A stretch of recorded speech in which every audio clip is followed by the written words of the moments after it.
Hi everyone, so today's video is going to be a 7 Sunday topic. So these are run by G-Swizz, which is Grace, over on her channel. She runs the Goodreads page for them as well. So this is the romance TBR. So as Valentine's Day is coming up in 3 days, I think. Yeah, 3 days from now. So this is filmed on the 11th. I thought I'd take part in the romance TBR. There will be another romance book themed video coming up as well in this month. So yeah, so I've got 15. Hang on.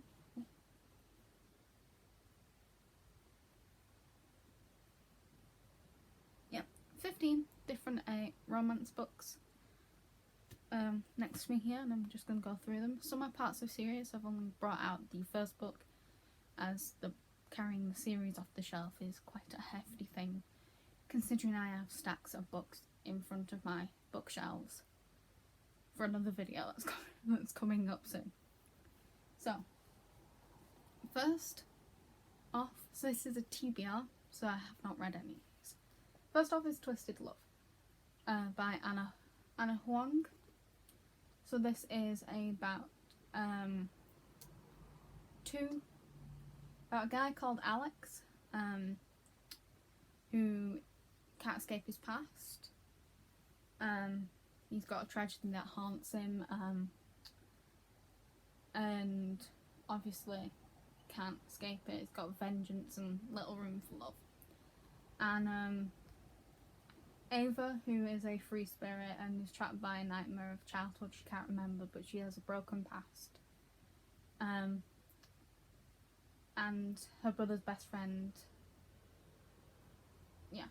So I have all 4 of the books in the Twisted series, so Twisted Games, Twisted Hate and Twisted Lies. They're all sat on my bookshelf, so I have not read any of these yet. So yeah. So that's the start. The next I have Call Me Maybe by Stephanie Chapman. So this is about meeting the teenage heartthrob when they're grown up. So Cassie meets Jesse Franklin. When she was 15, she wanted to marry him. He's the bassist from her favourite band, and she meets him when she's single and in her late 20s. They end up having a love affair that spans like miles and miles. But it's like, is it like all that it seems to be? So yeah, so I picked this one up. Just sounded really interesting, kind of like rom-com-y. Then I have the 7 Husbands of Evelyn Hugo. I have put this in romance, which is the reclusive Hollywood icon Evelyn Hugo, who tells the truth about her glamorous and scandalous lifestyle that she had. So she chooses an unknown magazine reporter to write her story. She talks about her 7 husbands, and yeah, it all transpires from this by Taylor Jenkins Reid. I have not read this at all.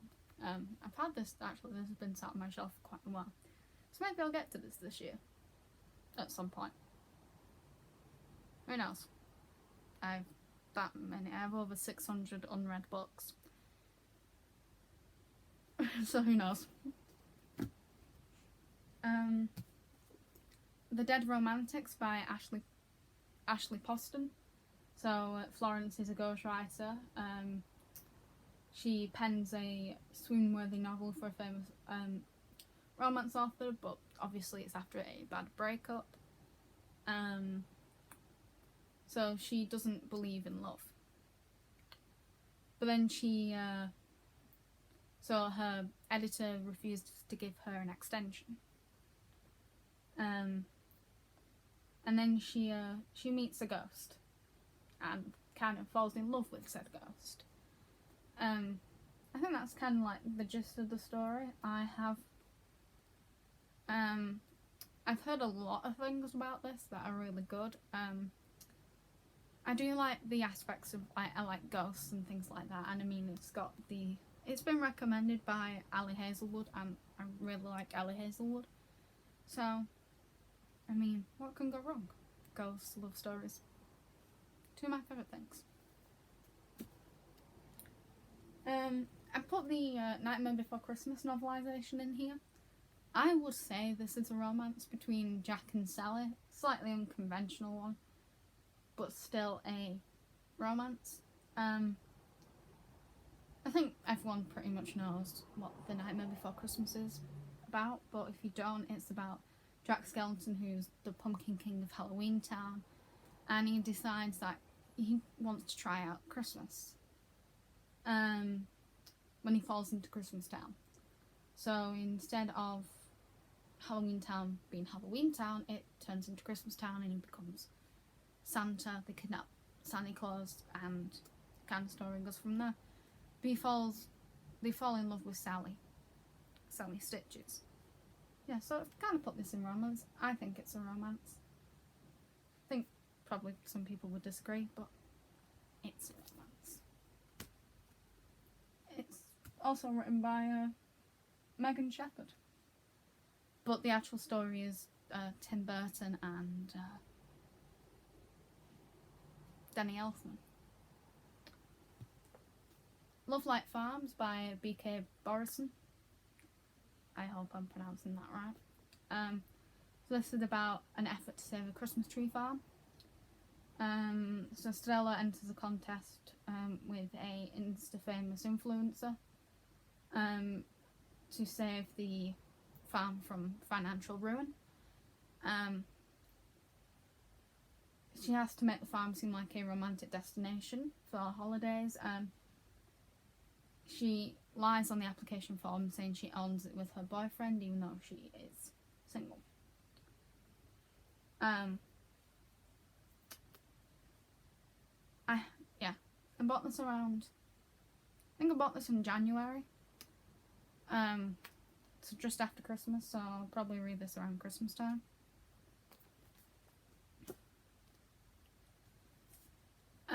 Letters to the Lost by Bridget Kemra.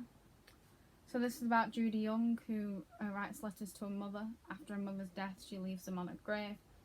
And Declan Murphy, who's a tough guy like you don't want to cross. He does like community service at the local cemetery, and he has ghosts of his own past that he's haunted by, and he finds the letters beside the grave and he writes back. And I just thought it was an interesting concept for a story. And also the title is a song. The title of the book is the title of one of my favourite songs by Counterfeit, which is one of my favourite bands. So that's it was more of a cover by than I didn't actually know about the story in the beginning. And then I actually like the sound of the story, but I haven't actually read it yet. So I think it's like a slow burn going off the thickness. I didn't do well with my last slow burn romance. I DNF'd it at 59%. So, which you'll hear about that in my February wrap up. So, we'll see how I go with that one. Hopefully I like that one. Next is Enchanted. This does not have an author. Okay, so Enchanted, this is the book of the film. This is a fairy tale. So obviously it is a romance. That wouldn't actually be obvious. Some fairy tales do not romances. So it's about Giselle, who lives in a magic kingdom called Andalasia, and she ends up transported into the real world. And it's like, if you've seen the film, you know what it's about. It's like when she has to like go back if she can go back. But obviously in the end she decides not to, and then they switch partners from the prince to the main guy in it. But yeah, I bought this because it also has like pictures from the film inside of it, which is really cool. But yeah, it's cute, short, simple.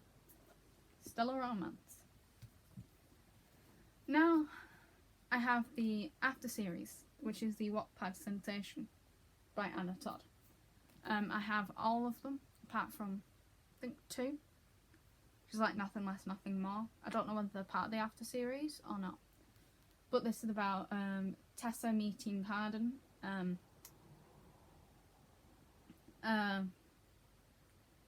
Yeah. I think most people read this when it was on Wattpad.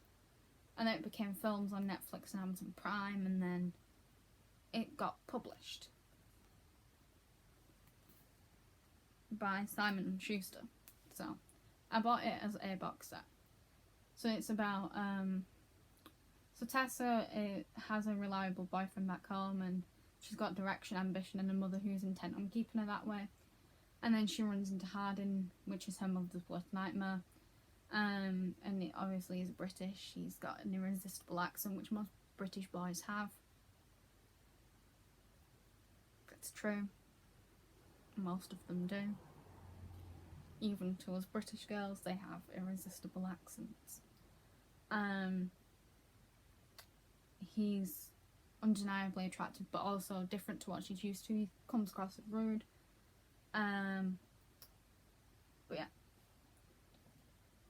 So, haven't read it. It's quite thick. I will get to it eventually. But yeah.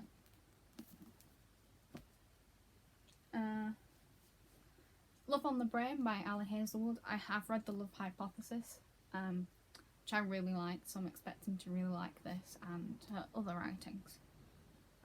So this is NASA offered B the chance to be a lead on a neuroengineering project,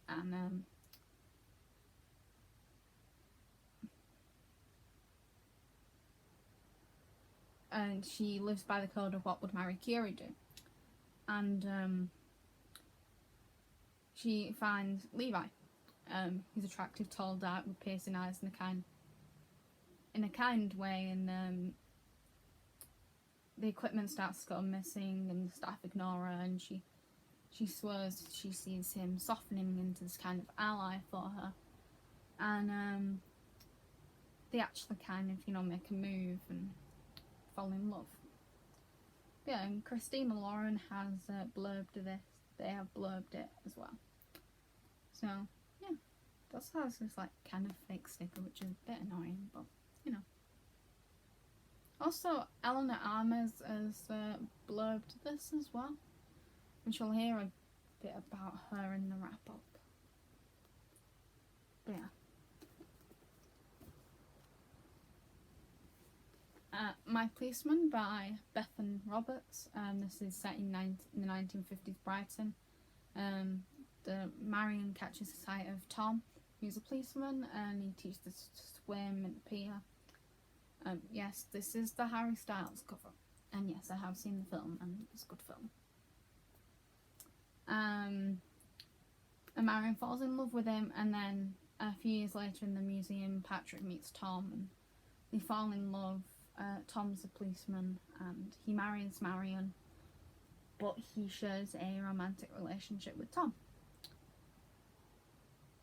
And because it's set in the 1950s, the kind of relationship they have isn't, and his relationship with Patrick isn't a appropriate one per se.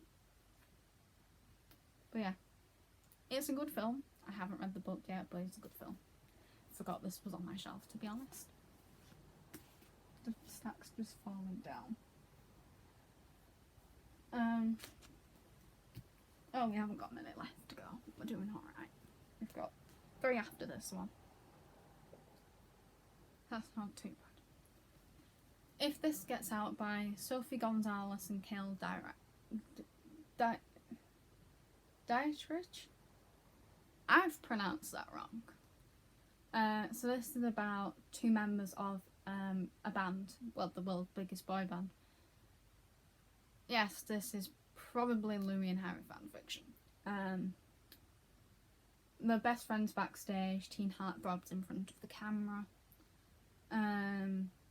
There's management pressure on one of them to stay in the closet.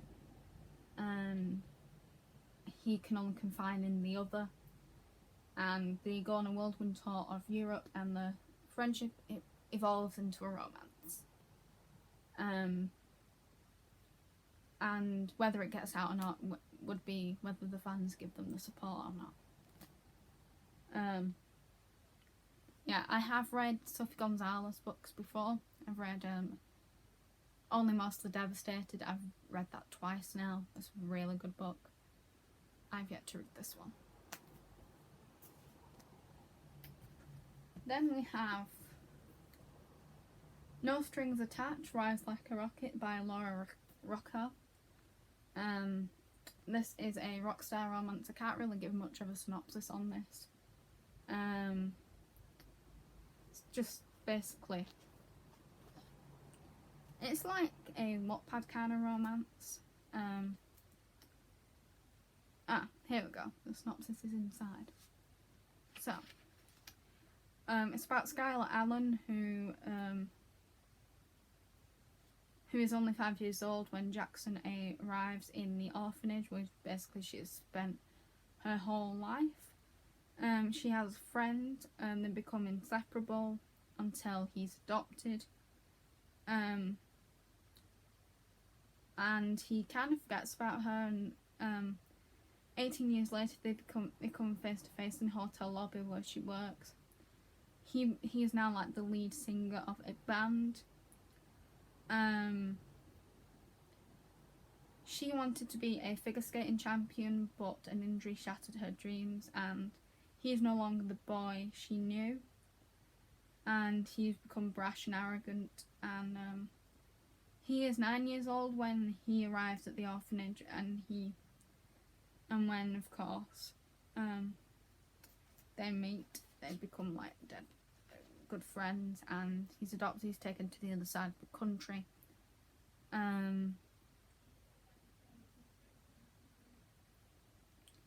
And it's 17 years later he discovers the letters were never sent, and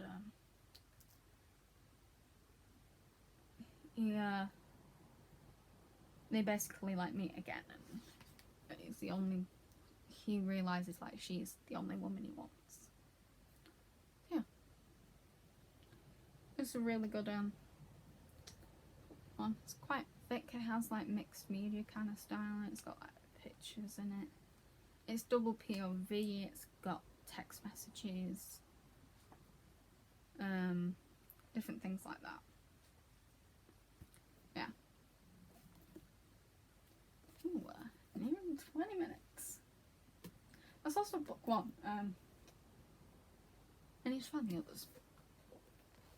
Then we have Collision by Kristen Granata. So this is about Mary Adams, who was used to taking care of herself. Then she gets rescued by someone from a fire crash, and she has to learn to accept help and love. And then like everyone's talking about Chase Brooks, who returns home after spending 2 years in California, aspiring to become a rock star again. Rockstar romances. I don't know what it is with them. I really like them. And the two sad souls could be good for each other. Yeah, so that's Collision. I do like the actual cover as well. Like, that's really cool. And last but not least, I had to put a fantasy romance in there. Fourth Wing by Rebecca Yarros. So, this is about 20-year-old Violet Sorengale, who's supposed to enter the scribe quadrant, and is now living living quiet life among books and history, now the commanding general, her tough as talons mother, has ordered us to join the hundreds of candidates striving to become the elite dragon riders. Yeah, this is a fantasy romance, but the romance is more in this. I haven't heard much about the romance in this. I've heard more about the actual fantasy aspect, but yeah, I do know there is some romance in this. So put this on my romance TBR. Yeah, so that is 15 books on my romance TBR. There is, of course, loads more that scatters my shelves, including like My Roommate's a Vampire, the Rainbow Rowell series, things like that. There's loads that scatter my bookshelves. But I picked these 15 to run through the synopsis of, or synopses. I don't know what the plural is of synopsis. Anyway, yeah, to run through. So that's all 15 of them. So I hope you enjoyed this 7 on Sunday topic, and I'll see you next time. Bye.